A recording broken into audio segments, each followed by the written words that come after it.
풍성하고 행복한 가을이 되시기를 축복합니다 하면서 앞에 계신 분하고 한번 인사.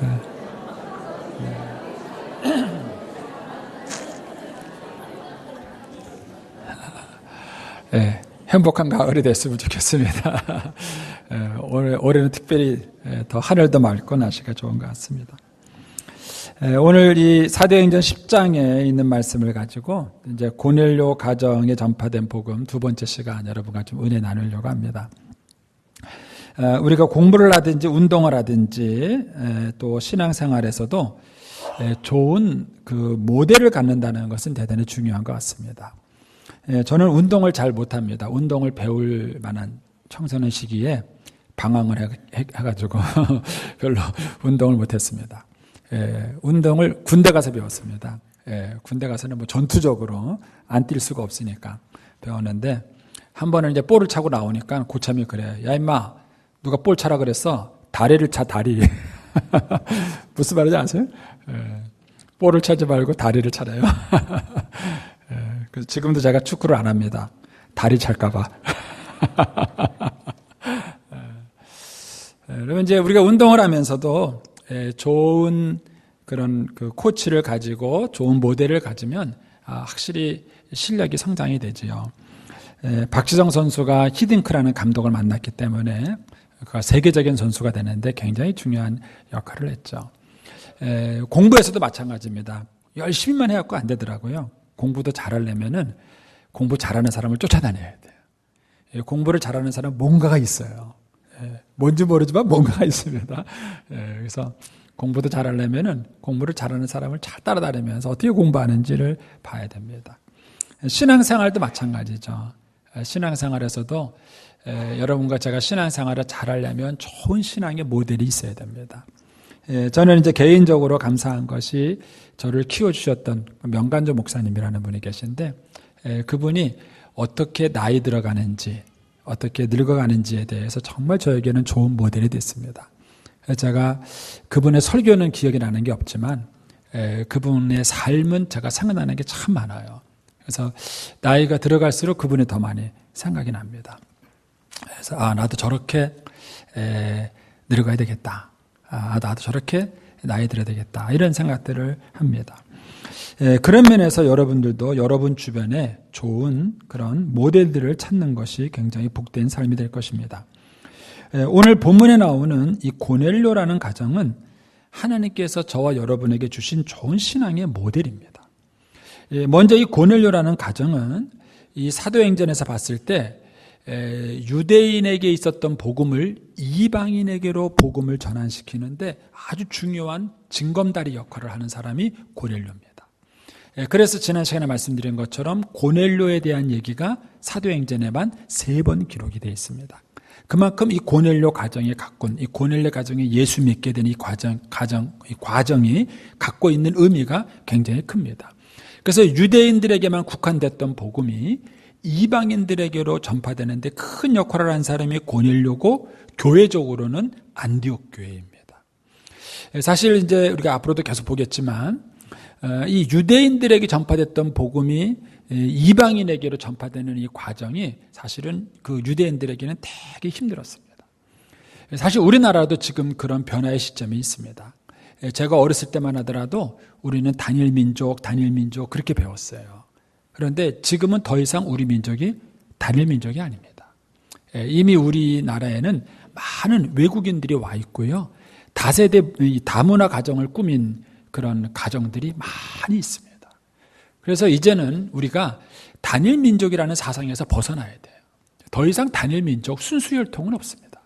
이제는 이것에서 벗어나서 이제는 우리가 다문화 속에서 어떻게 다른 사람과 문화가 다른 사람하고 어떻게 우리가 더불어서 살아갈 것인가 하는 문제에 대해서 좀 인식 전환이 필요한 시점이에요. 근데 이제 이런 것들이 사실은 너무 빨리 다가오기 때문에 우리가 쉽지는 않습니다. 저는 이제 이 고넬료의 가정이 유대인에게 전파됐던 복음이 이방인들에게로 전환되는데 아주 중요하게 쓰임받은 것처럼 여러분의 가정도 그렇게 쓰임받을 수 있게 되길 바랍니다. 안디옥 교회가 이 복음을 전 세계적으로 전파하는데 아주 중요한 징검다리 역할을 합니다. 우리가 앞으로 보게 될 겁니다. 그런 것처럼 저와 여러분의 우리 교회가, 우리 밀양교회가 이 시대에도 정말 하나님께 좋은 모델이 되는 어떤 이런 믿음의 흐름을 바꾸는데 아주 중요하게 쓰임받는 그런 교회가 되면 좋겠다, 이런 생각이 듭니다.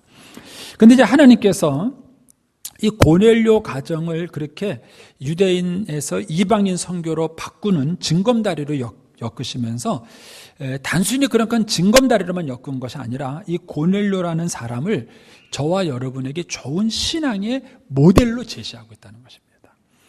그것이 이 고넬료 얘기가 성경에 3번이나 기록된 이유고요. 그 얘기가 기록되면서 고넬료가 어떤 사람인가 하는 것을 우리에게 강조해주고 있기 때문에 그렇습니다. 자, 먼저 3절을 한번 좀 보시겠습니까? 오늘 본문 3절에 보면은 하루는 제9시쯤 되어 환상 중에 밝히 보매 하나님의 사자가 들어와 이르되 고넬료야 하니 고넬료가 주목하여 보고 두려워 이르되 주여 무슨 일이니까? 천사가 이르되 내 기도와 구제가 하나님 앞에 상달되어 기억하신 바 되었으니 하는 말이 나옵니다. 그러니까 하나님이 이 고넬료가 기도하는 데 나타나요. 나타나셔서 고넬료에게 5절의 메시지를 주시기 전에 4절의 칭찬을 합니다. 4절의 칭찬합니다. 그런데 사실 이 문맥을 이어가는 내용의 사건을 이어가는데 4절은 꼭 필요한 것 같지는 않습니다. 자, 제가 3절을 읽고 5절을 한번 읽어보겠습니다. 자, 3절을 한번 보세요. 하루는 제9시쯤에 하루는 제9시쯤 되어 환상 중에 밝히 보매 하나님의 사자가 들어와 이르되 고넬료야 하니, 제가 5절로 갑니다. 내가 지금 사람을 요바에 보내어 베드로라 하는 시몬을 청하라, 이런 말이에요. 그러면 4절을 언급하지 않아도 이 사건을 진행하는데 아무 문제가 없어요. 굳이 이 고넬료를 칭찬해 가면서 내 기도와 구제가 하나님 앞에 상달되었다라는 그 얘기를 할 필요가 없어요. 그런데 이 천사가 나타나서 고넬료에게 베드로를 데리고 와라 라는 이 얘기를 하면서 의도적으로 이걸 칭찬하시는 거예요. 그리고 천사만 칭찬한 것이 아니라 이 사도행전을 기록한 누가도 의도적으로 이 고넬료의 이 모습을 강조하고 있습니다. 자, 2절을 좀 보시겠습니까? 2절에 보시면 누가가 이 사건을 기록하면서 2절에 이렇게 소개하죠. 그가, 고넬료를 말하죠. 그가 경건하여 온 지방과 더불어 하나님을 경외하며 백성을 많이 구제하고 하나님께 항상 기도하더니, 이 많이 구제하고 항상 기도한다라는 이 표현을 쓰면서 누가도 이 고넬료가 기도하는 사람이요 구제하는 사람이라는 것을 강조하고 있습니다. 그러니까 이 고넬료의 기도와 구제의 삶을 하나님께서 초대교회도 그렇고 지금도 그렇고 저와 여러분에게 한 신앙의 모델로 제시를 하는 거예요. 그리고 어떤 면에서는 이 고넬료의 기도와 구제의 삶 때문에 하나님이 고넬료를 쓰신지도 모릅니다.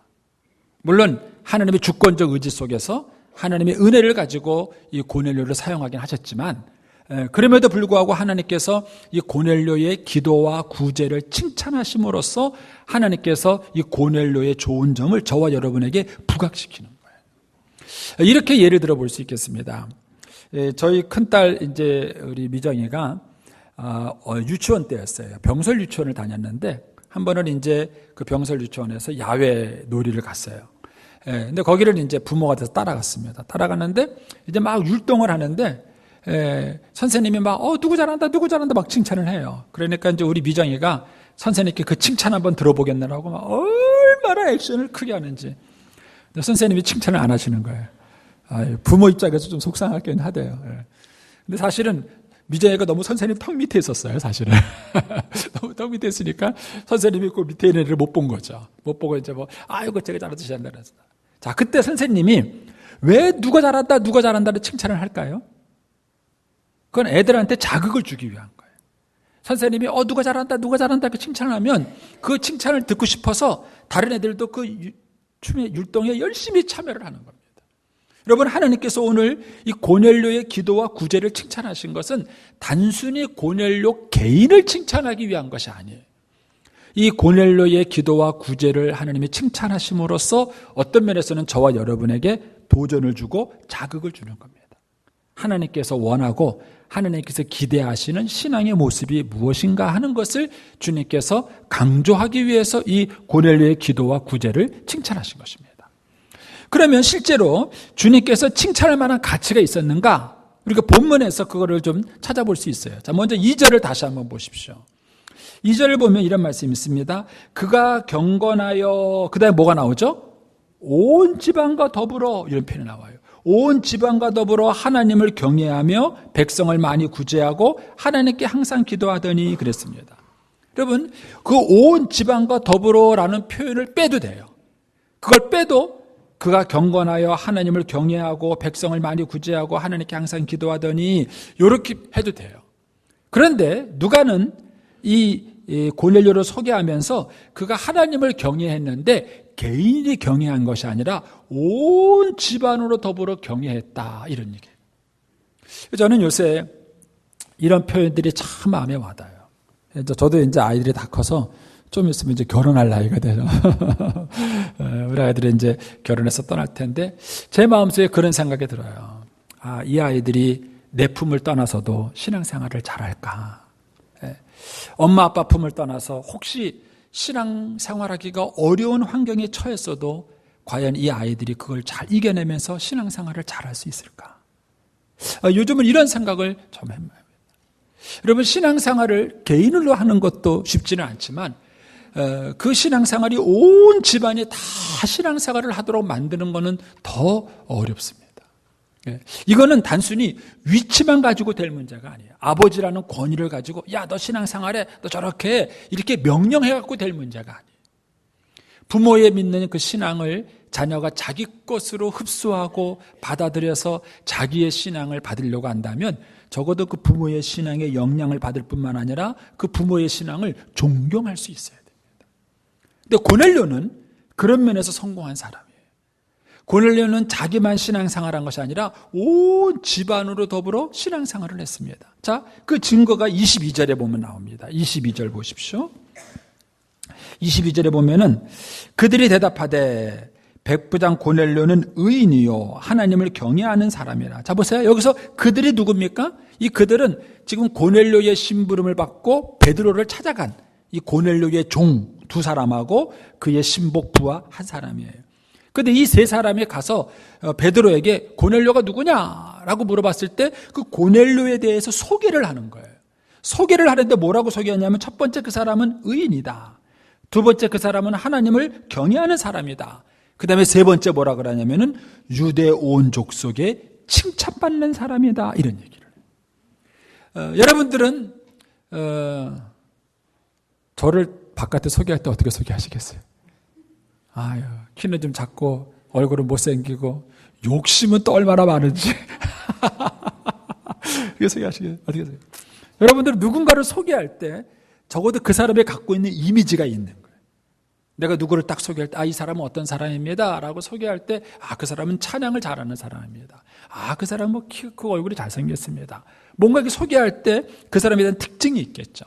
그러니까 의인이다, 하나님을 경외하는 사람이다, 온 유대 민족에게 칭찬을 듣는 사람이다. 이 세 가지 모습이 그 고넬료와 함께 사는 사람들에게 딱 각인된 거예요. 이 각인된 모습을 가지고 그들이 베드로에게 소개를 해요. 근데 여기서 재미있는 게 뭐냐면은 이 고넬료가 유대 온 족속의 칭찬을 받았다는 거예요. 여러분, 이것은 굉장히 어려운 얘기입니다. 여러분, 이 당시에 로마라는 그 나라는 이 고넬료가 백부장이라 그랬는데 로마 군대의 백부장이에요. 그런데 그 당시 로마라는 나라가 이스라엘을 식민 지배하고 있었습니다. 쉽게 우리식으로 말하면 일제시대 때 일본군 장교가 조선 사람들에게 칭찬을 받는 경우 가능할까요? 일본군 장교가 조선 사람에게 칭찬을 받을 수 있을까요? 사실 일제시대 때 내용 그 역사를 보면은요, 그래도 그 중에 정말 양심적이고 착한 일본 사람들이 있었다 그래요. 그래서 우리 조선 사람들을 도와주는 그런 사람들이 있었다 그럽니다. 근데 어쨌든 간에 이 고넬료가 그 유대 자기가 점령하고 있는 그 나라 백성들한테 칭찬을 받을 정도로 고넬료의 삶이 사람들에게 영향을 미친 거예요. 이와 같은 신앙을 로마서 14장에서 이렇게 표현합니다. 로마서 14장 18절에 이로써 그리스도를 섬기는 자는 하나님을 기쁘시게 하며 사람에게도 칭찬을 받느니라. 그랬습니다. 여러분, 믿음 생활을 잘하는 사람은 하나님께만 인정받는 게 아니에요. 하나님을 기쁘시게 할 뿐만 아니라 사람에게도 칭찬을 받는다는 것입니다. 여러분은 어떠세요? 여러분 주변에 있는 어떤 사람이 예수 잘 믿는다, 신앙생활 참 잘한다, 그렇게 딱 여러분의 머릿속에 떠올렸을 때, 그 사람이 하나님에게도 인정받고 사람에게도 인정받는가요? 여러분, 건강한 신앙생활은 이 두 가지가 같이 가는 거예요. 기도와 구제가 같이 가는 것입니다. 하나님에게만 인정받는 것이 아니라 사람에게도 칭찬받고 인정받는다는 거예요. 근데 오늘날 우리 한국교회의 신자들은 이 두 가지가 잘 균형을 맞추질 못해요. 간단하게만 생각해봐도 알 수 있습니다. 여러분들이 생각하는 칭찬할 만한 사람, 여러분 주변에 믿을 만한 그런 직장 동료, 그런 사람이 신자인가요? 아니면 불신자인가요? 여러분들이 인생을 살아가면서 누군가 좀 믿을 만하고 의지할 만하고 여러분들이 상담하고 이렇게 의뢰할 수 있는 사람이 신자인가요? 아니면 불신자인가요? 여러분, 하나님께서 고넬료를 통해서 저와 여러분에게 제시하시는 그런 신앙의 그런 모델은 바로 기도와 구제가 하나님 앞에 상달되는 그런 모델을 원하셨던 것입니다. 그래서 주님께서는 의도적으로 고넬료의 이런 모습들을 칭찬하신 것입니다. 자, 그러면 이것을 조금 더 구체적으로 살펴보겠습니다. 하나님께서 이 고넬료의 칭찬을 통해서 저와 여러분에게 제시하려고 하는 그 신앙의 모델이 뭐가 있는가? 첫 번째는요, 신앙이 삶이고 삶이 신앙인 것을 주님께서는 제시하고 있습니다. 신앙이 삶이고 삶이 신앙인 것을 제시하고 있습니다. 자, 디모데전서 4장으로 가보겠습니다. 디모데전서 4장. 이 디모데전서는 사도 바울이 디모데에게 쓴 목회 서신이에요. 목회를 할 때 이런 거 조심해라 하면서 이제 권면하고 있는 내용인데, 그 디모데 4장 1절에 이런 말씀이 있습니다. 그러나 성령이 밝게 말씀하시기를 후일에 어떤 사람들이 믿음에서 떠나 미혹하는 영과 귀신의 가르침을 따르라 하셨으니 그랬습니다. 여러분, 초대교회 안에 이미 이단이 형성이 됐어요. 그래서 그 이단들이 믿음에서 떠나 미혹하는 영과 귀신의 가르침으로 교회 안에서 잘못된 가르침을 하는 사람들이 있었던 것입니다. 그래서 이들에 대해서 조심해라 라고 지금 바울이 디모데에게 권면해 주고 있어요. 그럼 뭘 이들이 가르쳤느냐? 3절을 보시면 이렇게 말합니다. 혼인을 금하고 어떤 음식은 먹지 말라고 할 터이나 그랬습니다. 이게 잘못된 가르침이에요. 이들은 혼인하지 말라, 그리고 이거는 먹고 저거는 먹으면 안 된다, 이러면서 신앙을 지도했던 거예요. 근데 이것이 잘못된 가르침이라는 거예요. 왜 이것이 이런 문제가 됐을까? 먼저 이 사도 바울이 말하는 이 디모데전서 4장에 나와 있는 이 이단은 영지주의라는 이단이에요. 이 영지주의라는 이단은 플라톤 철학의 영향을 받은 사람들이에요. 그래서 영은 거룩하고 육은 더럽다라는 소위 말하는 이원론적 신앙 구조를 가지고 있습니다. 이드라 그러나요? 다 잊어버렸어요. 하여튼 플라톤 철학의 그걸 추구하는 그 이데아라는 것을 추구하기 위해서 하여튼 본질로 말하는 게 있습니다. 그것은 거룩한데 껍데기는 거룩하지 않대요. 그래서 영은 거룩하고 육은 더럽다라는 이 개념을 심어줬어요. 그래서 교회 안에서도 영과 속을, 이 거룩과 속을 구분시켜서 생각하는 이원론적 사고방식을 교회 안에 심어놓기 시작한 거예요. 그러면 혼인은 영에 속한 거라는 얘기예요? 육에 속한 거라는 거예요? 예? 육에 속한 거라는 거예요. 그러니까 혼인하면 안 된다 이렇게 말한 거예요. 혼인은 육적인 것이다, 세속적인 것이다, 더러운 것이다, 그렇게 말을 하는 거예요.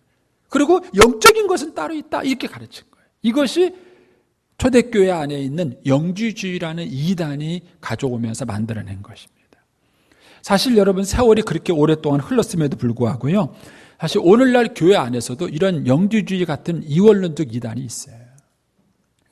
여러분, 흔히 신앙생활할 때 우리가 교회 안에서는 거룩하고요, 교회 바깥에서는 세속적이다 이런 생각을 갖고 있지 않으세요? 예전에 우리 어르신들이 기도할 때 이런 기도를 하는 분들이 많았어요. 기도를 시키면은 하나님 아버지 지난 일주일 동안 죄악된 세상에서 죄만 짓고 살다가 이 성전을. 근데 그분들의 생각에는 교회 안에서 하는 거는 다 거룩해. 싸움질을 해도 거룩해. 근데 교회 바깥에서 하는 거는 무엇이든지 더럽고 세속적이고 추한 거라는 생각을 갖고 있는 거예요. 이렇게 성과 속을 구분하는 개념, 이것은 비성경적이고 하나님께서 원하시는 신앙의 모습이 아닌 것입니다. 서울에는 어떤 큰 교회 가보면은요, 예배당 안에 십자가가 없어요. 근데 그 십자가가 없게 된 이유가 뭐냐면은 한 사건이 있었어요. 어떤 할머님이 예배 드리고 가는 길에 요 앞에 나오셨어요. 이제 십자가를 이렇게 쳐다보고는 하나님 안녕히 계세요. 다음 주에 뵙겠습니다. 그리고 인사하고 가더래요.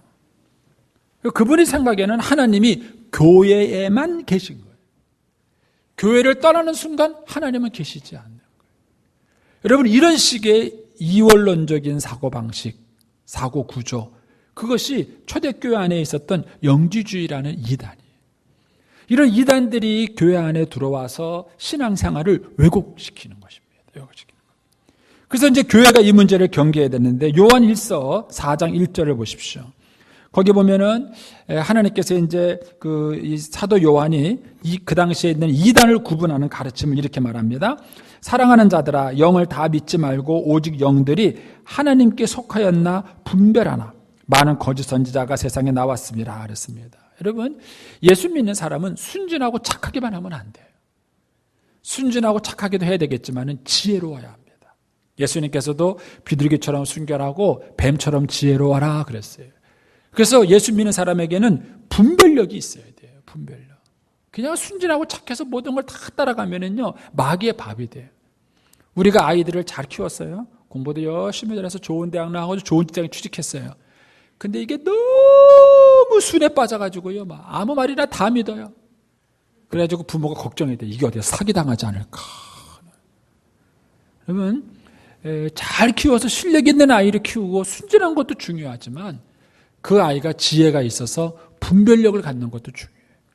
그러니까 초대교회에서 이런 분별력에 대한 얘기를 하는 거예요. 다시 한번 요한일서 4장 1절 보세요. 사랑하는 자들아, 영을 다 믿지 말고 영들이 하나님께 속하여 있는지 분별하라. 거짓 선지자들이 있다. 여러분, 오늘날 우리 한국 교회도 얼마나 많은 이단들이 있습니까? 여러분, 그런 이단들을 통해서 여러분들이 이 참 진리와 신앙을 분별해낼 수 있는 분별력이 있어야 돼요. 여러분에게 그런 분별력이 있으신가요? 자, 그런데 어떻게 이것을 분별하느냐? 자, 2절에 이렇게 말합니다. 이로써 너희가 하나님의 영을 알지니 그랬습니다. 자, 그 사람이 하나님께 속한 사람인지 그렇지 않은 사람인지 어떻게 알 수 있느냐? 이로써 알 수 있어요. 그게 뭡니까? 바로 노란색 글씨입니다.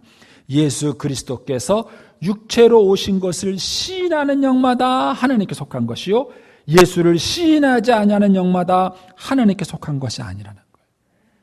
여러분, 예수님이 이 땅에 오실 때에 예수님이 육체를 입고 오셨어요. 만약에 육체가 더럽거나 추악한 거나 잘못된 거라면 예수님이 육체를 입고 오지 않으셨어요. 그런데 하나님이신 예수님이 이 땅에 오셨을 때 육체를 입고 왔다는 얘기는 그 육체가 더럽거나 추한 게 아니에요. 그래서 예수님이 부활하실 때도 뭘로 부활하셔요? 영의 부활이 아니에요. 육체로 주님께서 부활하신 거예요. 하나님의 성령이 너희 안에 거하시고 너희 몸은 하나님의 성령에 거하시는 성령의 전인 줄을 알지 못하느냐. 여러분, 성령께서는 우리 육체 안에 거하시는 거예요. 따라서 영과 육을 구분하는 이런 이원론적 개념은 성경적 개념이 아니에요. 근데 마귀는요, 이런 잘못된 신앙을 통해서 저와 여러분의 신앙을 병들게 만듭니다. 사실 이런 사탄의 전략은 굉장히 오래된 생각입니다. 자, 제가 구약 성경을 가지고 또 이것을 설명을 해보겠습니다. 이사야 58장 1절입니다. 이사야 시대 때 이사야가 그 이스라엘 백성들의 신앙에 타락하고 변질된 신앙을 이렇게 지적합니다. 1절에 크게 외치라, 목소리를 아끼지 말라, 내 목소리를 나팔같이 높여 내 백성에게 그들의 허물을, 야곱의 집에 그들의 죄를 알게 하라. 예, 그들의 허물과 그들의 죄가 있었어요. 그러면 이스라엘 백성들이 이 당시에 했던 허물과 죄가 뭐냐? 자, 3절로 가보겠습니다. 이사야 58, 3절에 보면은 우리가 금식하되 어찌하여 주께서 보지 아니하시며 우리가 마음을 괴롭게 하되 어찌하여 주께서 알아주지 아니하시나이까. 이게 이스라엘 백성들의 항변이에요. 그들이 하나님 앞에 금식하며 기도합니다. 3일 금식하고 일주일 금식하고 21일 금식하고 40일 금식하고 하나님께 그들이 금식하면서 기도해요. 근데 하나님이 자기들의 기도를 듣지 않으시는 거예요. 그러니까 이제 항변하는 거예요. 왜 하나님 왜 안 들으세요? 내가 이렇게 금식하며 기도하는데 왜 내 기도 응답 안 해주세요? 이렇게 말해요. 여기에 대해서 하나님이 답변을 하십니다. 자, 노란색 글씨가 이제 답변이에요. 보라, 너희가 금식하는 날에 오락을 구하며 온갖 일을 시키는도다. 보라, 너희가 금식하면서 논쟁하며 다투며 악한 주먹으로 치는도다. 너희가 오늘 금식하는 것은 너희의 목소리를 상달하는 것이 아니냐? 이것이 어찌 내가 기뻐하는 금식이 되겠느냐? 이렇게 말을 해요. 그러니까 이들은 너무 영과 육, 이 성과 속을 구분하는 이원론적인 사고방식을 갖고 있다 보니까는요, 신앙생활은 신앙생활이고 삶은 삶이에요. 그러니까 한쪽으로는 금식해요. 한쪽으로는 쭉 하나님께 기도하는 금식을 해요. 그리고는 집에 돌아가서는 마누라 때려요. 하나님 이게 무슨 금식이냐? 이렇게 말씀하시는 거예요. 너희가 금식하려고 하는 것은 하나님께 상달되려고 하는 거 아니냐? 그런데 한쪽으로는 금식하면서 한쪽으로는 집에 가서 때려요. 그러면서 하나님께서 내 기도를 응답해 주십시오. 이렇게 말을 한다는 거예요. 이게 하나님이 기뻐하는 금식이겠느냐? 이렇게 주님께서는 반문하시는 거예요. 그러면서 6절에 이렇게 말씀하십니다. 이사야 58장 6절에 내가 기뻐하는 금식은 흉악의 결박을 풀어주며 멍에의 줄을 끌어주며 압제당하는 자를 자유하게 하며 모든 멍에를 꺾는 것이 아니겠느냐. 여러분, 이 6절 말씀만큼 한국교회에서 오해가 되는 구절이 없어요. 우리나라의 대형교회의 유명한 목사님이 이 이야기를 가지고 자기네 교회 금식기도원에다가 이거 붙여놨어요. 저도 그 금식기도원 몇 번 갔어요. 가서 거기서 금식하면서요, 저도 이 구절 붙잡고 기도 많이 했어요. 하나님이 기뻐하는 금식은 흉악의 결박을 풀어줍니다. 여러분의 사업의 문제를 풀어주시고 건강의 문제를 풀어주고 자녀의 문제를 풀어주십니다. 그러면 아멘! 안 해봤어요? 안 해보신 분들이 기도 안 하신 분들이에요. 이게 얼마나 유명한 구절인데요. 아니, 성경 구절 띄워주세요. 뭐 제 얼굴 보여주고. 네. 이게 얼마나 유명한 구절인데요. 저는 그거를 그렇게 알았어요. 그걸 붙들고 쫙 주님이 기뻐하는 금식은 흉악의 결박을 풀어줍니다. 나의 결박을 풀어주시옵소서 하면서 얼마나 기도했는지 몰라요. 사람이 한번 선회되면요, 성경이 잘 안 보여요. 그러고 난 다음에도 성경을 수없이 봤는데도 이 뜻에서 벗어나질 않았어요. 선입관념 때문에. 이제 어느 날 다시 한번 성경을 가만히 읽어보니까 이게 그 뜻이 아니에요. 자, 6절부터 다시 읽어보겠습니다. 6절. 자, 한번 그대로 읽어보세요. 내가 기뻐하는 금식은 흉악의 결박을 풀어주며 멍에의 줄을 끌어주며 압제당한 자를 자유하게 하며 모든 멍에를 꺾는 것이 아니겠느냐. 그러면서 7절에 또 줄인 자에게 내 양식을 나누어 주며. 그럼 벌써 문제가 되는 거예요. 7절을 안 읽은 거예요. 여러분 7절만 가도 말이 안 돼요. 이게 내가 금식기도 하오니 줄인 자에게 양식을 주옵소서. 이게 말이 돼요? 이게 문맥에 안 맞는 거예요. 이게 국어책만 읽을 줄 알아도 이렇게 읽으면 안 돼요. 그 뜻이 아니에요. 이게 무슨 뜻이에요? 다시 4절부터 가보십시오. 4절부터 가면은 이런 뜻이에요. 너희가 지금 기도하는 금식은 위선적이지 않느냐. 위선적인 기도다 이거예요. 네가 밥 굶으면서 금식을 했으면 그런 금식 기도하는 네 마음의 자세가 네 삶에도 나타나야 되는 거 아니냐는 거예요. 그러면 내가 기뻐하는 금식은 밥 굶는 금식이 아니다 이거예요. 내가 원하는 금식은 밥 굶는 금식이 아니라 그 다음에 자 다시 그것을 6절로 가보세요. 그런 맥락에서 내가 기뻐하는 금식은 밥 굶는 금식이 아니라 흉악의 결박을 풀어주는 거고 멍에의 줄을 끌어주는 거고 압제당하는 자를 자유하게 하는 거고 모든 멍에를 끊는 것이 아니겠느냐. 그래서 7절 또 줄인 자에게 양식을 나눠주고 유리하는 빈민에게, 유리하는 빈민이 뭐예요? 집 없는 사람에게 집을 주고 그 다음에 헐벗은 자를 보면은 입히고 또 골육을 피하여 스스로 숨지 않는 것이 아니겠느냐. 이게 참 재밌어요. 골육을 피하여 숨는 게 뭐예요? 골육이 뭐죠? 예? 가족이고 친지예요. 근데 왜 피해요? 간단하잖아요. 돈 꿔달라 그러니까. 쟤는 전화만 했다고 돈 꿔달래. 그러니까 여기다가 딱 전화번호 스팸 딱 등록해놔. 그래갖고 아예 그냥 전화를 받지도 않아요.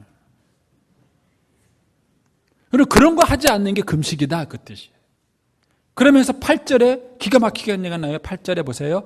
그리하면이에요. 그리하면이 뭐예요? 6절, 7절처럼 하면 그거예요.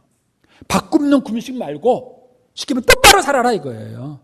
밥을 굶는 금식이 아니라 네가 삶 속에서 똑바로 살면 그리하면 뭐예요? 내 빛이 새벽빛같이 비칠 것이고 내 치유가 급속할 것이며 내 공의가 내 앞에 행하고 여호와의 영광이 내 뒤에 호위하리니 내가 부를 때 나 여호와가 응답하겠고 내가 부르짖을 때에 내가 여기 있다 하면서 응답.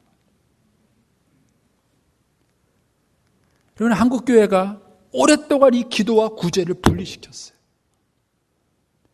기도하는 삶이 구제의 삶으로 연결되지 않았어요. 그러니까 열심히 막 금식 기도해요. 막 20일을 금식하고 40일 금식하고 열심히 금식해요. 그런데 그의 삶 속에는요, 아무런 변화가 없어요. 아무런 변화가 없어요. 하나님이 이런 금식을 원하지 않는다는 거예요. 이건 하나님이 기뻐하는 금식이 아니라는 거예요. 저도 중학교 2학년 때부터 교회 다녀서 전형적으로 한국 교회에서 신앙 훈련을 받고 이렇게 컸어요. 예? 얼마나 제가 열심히 신앙생활하는지 뭐예요. 하여튼 교회 모범생이었습니다. 중학교 그 은혜 받고 난 다음부터 새벽 기도를 빠진 적이 없어요.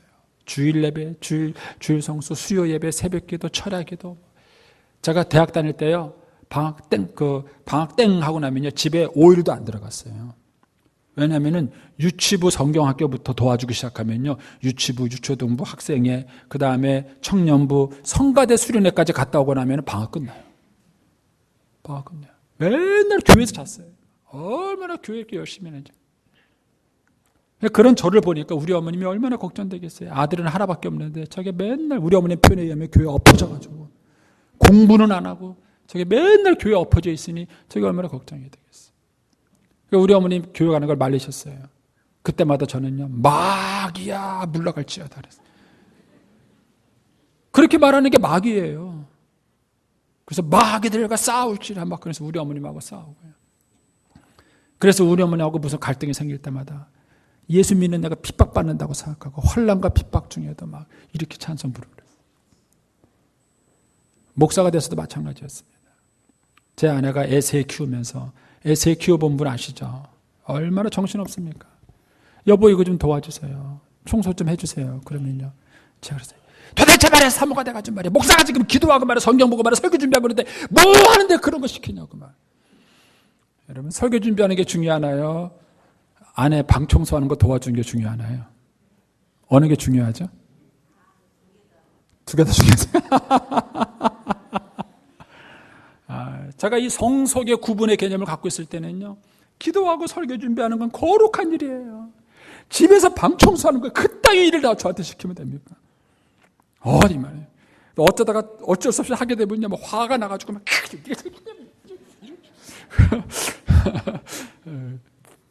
그랬던 적이 있었습니다. 저도. 왜냐하면 성과 속을 구분했기 때문에 그래요. 주의 일과 주의 일이 아닌 게 구분되어 있습니다. 여러분 남편의 밥상을 차리는 게 주의 일일까요? 아닐까요? 남자가 답변하시네. 예? 여러분 어떻게 생각하세요? 성가대는 주의 일 맞죠? 성가대 차량은 주의 일 맞죠? 집에 가서 남편 밥상 차리는 거는요? 네? 그건 주의 일 아니죠? 세상적인 일이죠?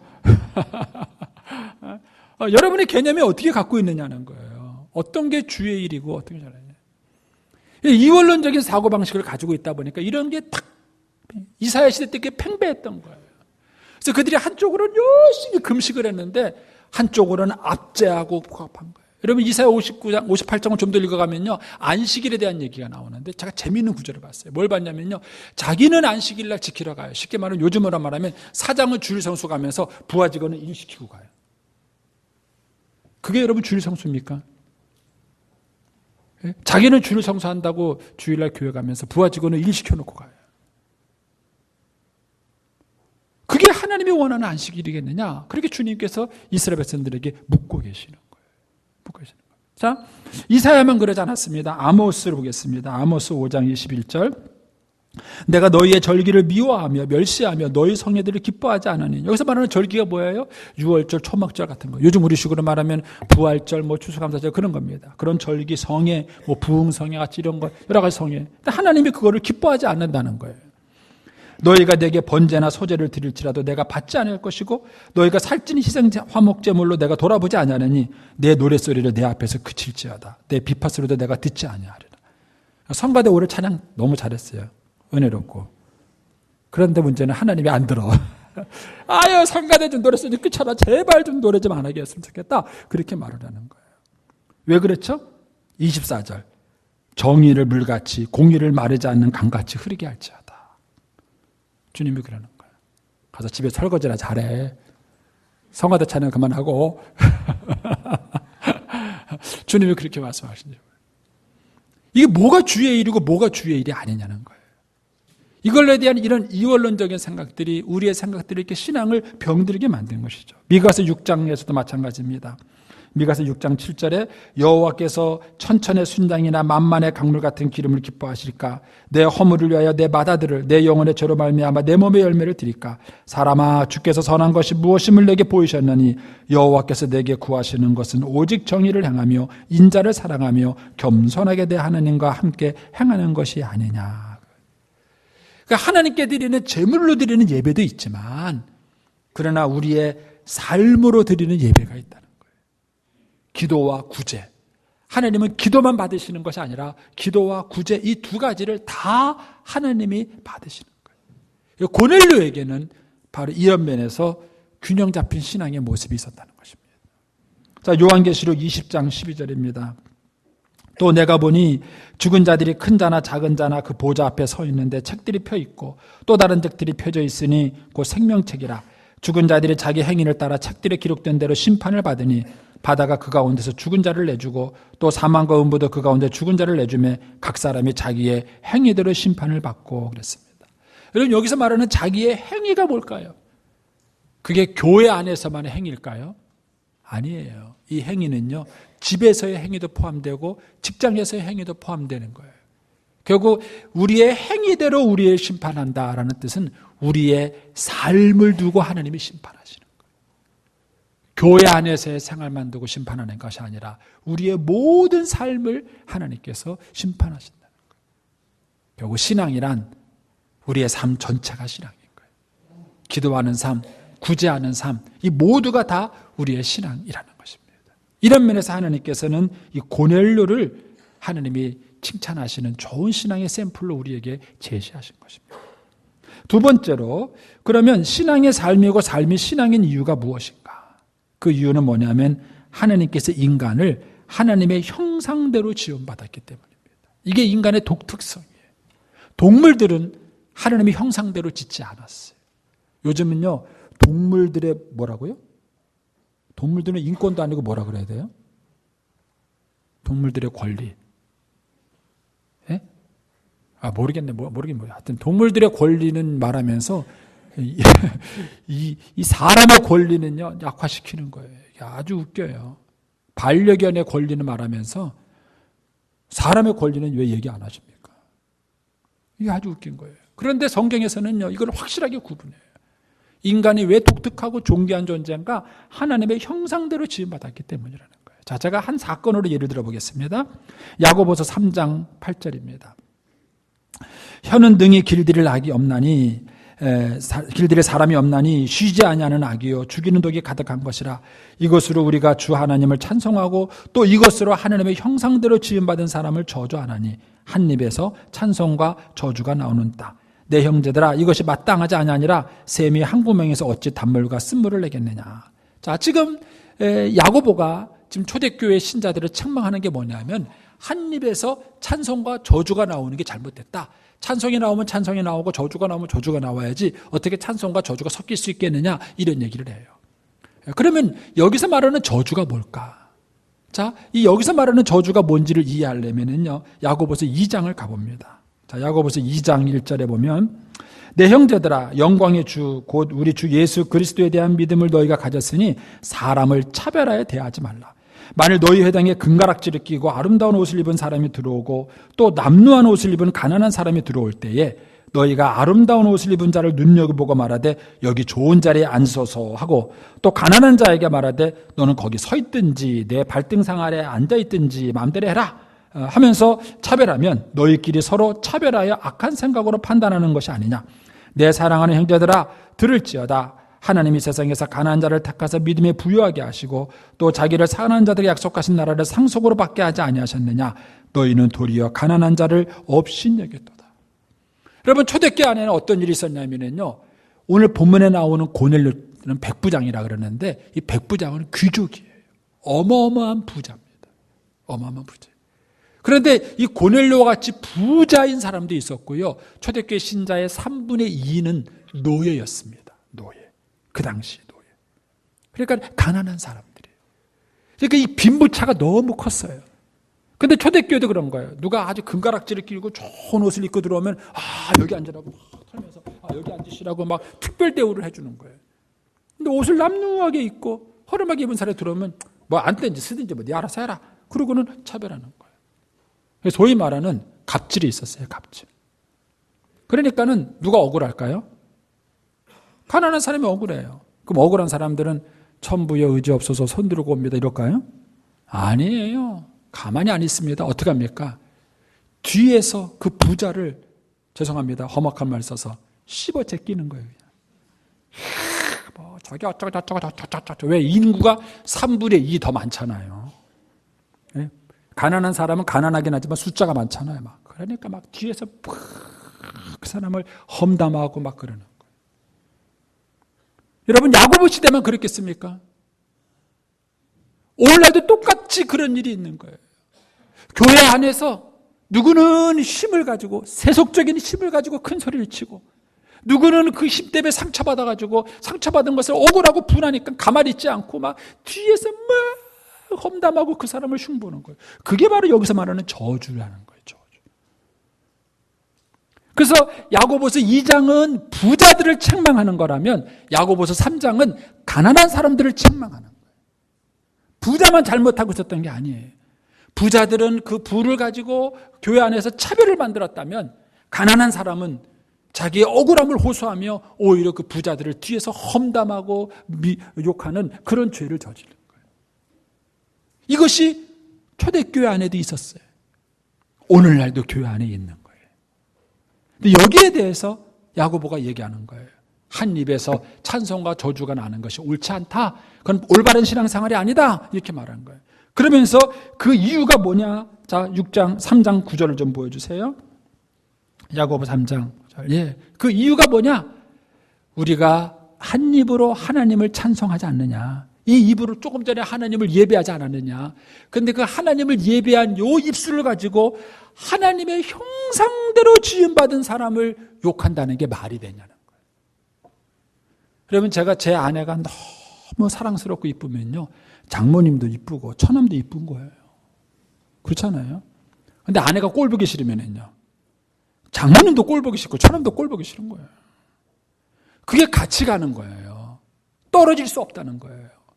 그 어떤 사람이 정말 하나님을 사랑하는 마음으로 하나님을 예배했다면 그 하나님의 형상대로 지음받은 그 사람은 좀 꼴 보기 싫어도 하나님 때문에 이쁘다는 거예요.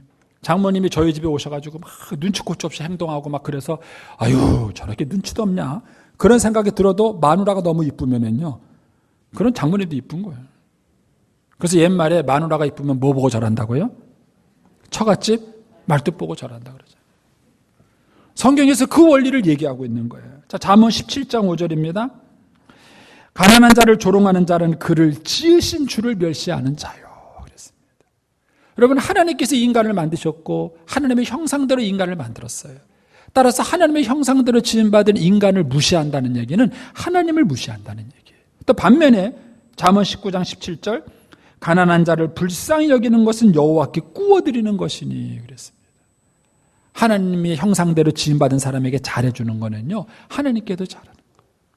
자, 저희 집에 5살짜리 아들이 있다고 가정을 합시다. 그런데 우리 김학성 목사님이 저한테는 잘해요. 근데 5살짜리 우리 아들이 볼 때마다 줘박아요. 그러면 김학성 목사님의 진심은 뭘까요? 예? 예? 예, 우리 아들한테 하는 게 진심이에요. 그 5살짜리 아들한테 하는 게 진심이고 저한테 하는 거는요. 그걸 아부라 그래요, 아부. 근데 제가 하나님이 되면 그걸 뭐라 그러죠? 위선이라 그러는 거예요, 위선. 위선. 그래, 하나님께 예배 드릴 때는 막 눈물 콧물 흘리면서 하나님 예수 사랑해요. 이렇게 기도해 놓고, 찬송해 놓고, 하나님의 형상대로 지음받은 사람을 막 험담해요. 그럼 뭐가 진짜라는 거예요? 험담한 게 진짜고, 찬송하고 예배 드리는 건 뭐라고요?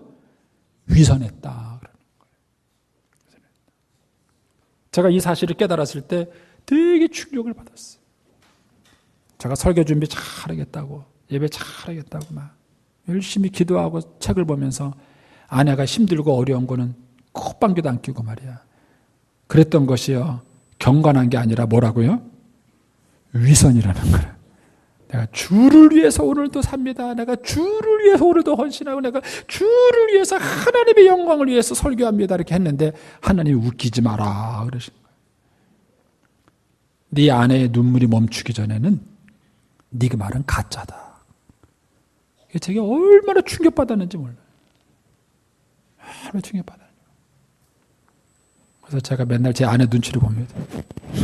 저 여자가 얼굴이 괜찮은가. 여러분, 인간을 지으실 때 하나님이 하나님의 형상대로 지었다는 말의 의미가 그런 거예요. 하나님을 정말 사랑하는 사람은 하나님의 형상대로 지음받은 사람을 사랑하지 않을 수 없어요. 그 사람은 너무 미워도, 그 사람은 너무 얄미워도 하나님이 너무 좋아서 이쁜 거예요. 하나님이 너무 좋아서 그 사람이 사랑스러운 거예요. 그걸 느끼게 만드는 게 교회예요. 여러분들이 교회 와서 그거를 느끼지 못한다면 우리 교회의 믿음은 살아있는 믿음이 아니에요. 살아있는.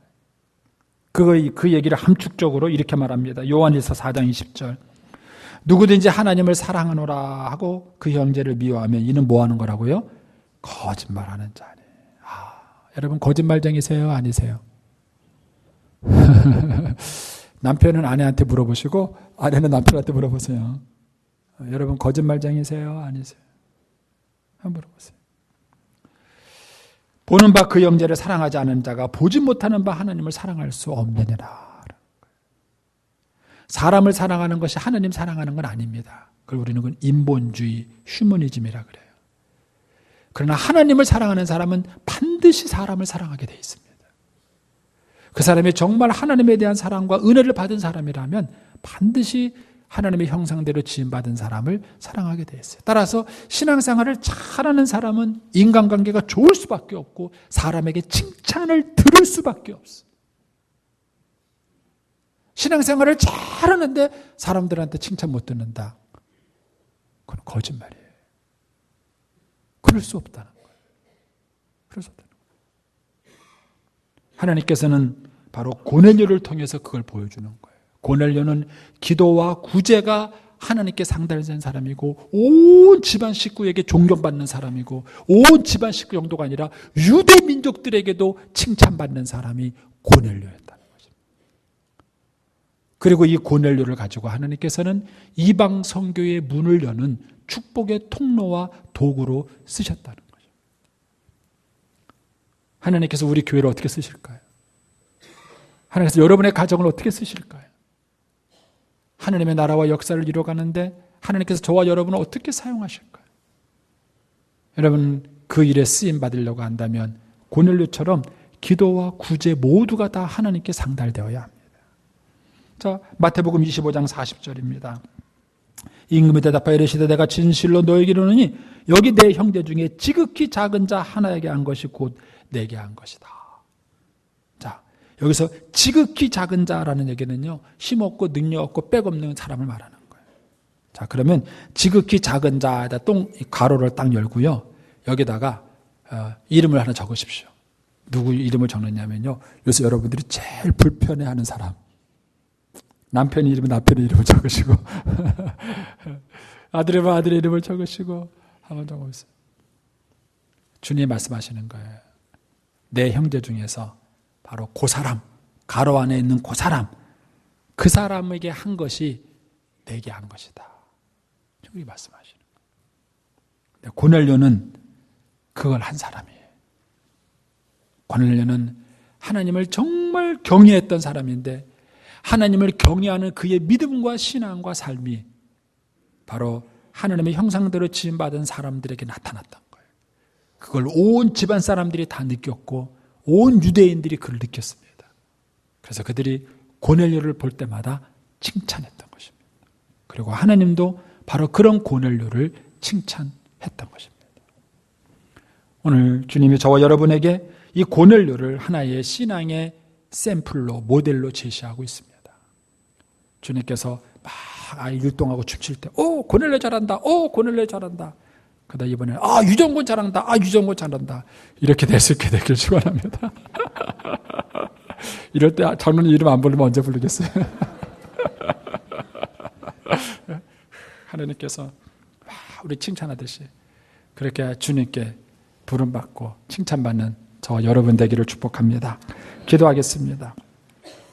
살아계신 하나님 아버지, 오늘 고넬료의 가정을, 고넬료를 저희들의 신앙의 좋은 샘플과 모델로 제시하신 하나님, 저희들도 고넬료처럼 하나님 앞에 칭찬받는 신앙 되게 해 주시옵소서. 고넬료처럼 하나님께 쓰임받는 가정으로 축복해 주시옵소서. 예수님의 이름으로 축복하며 기도합니다. 아멘.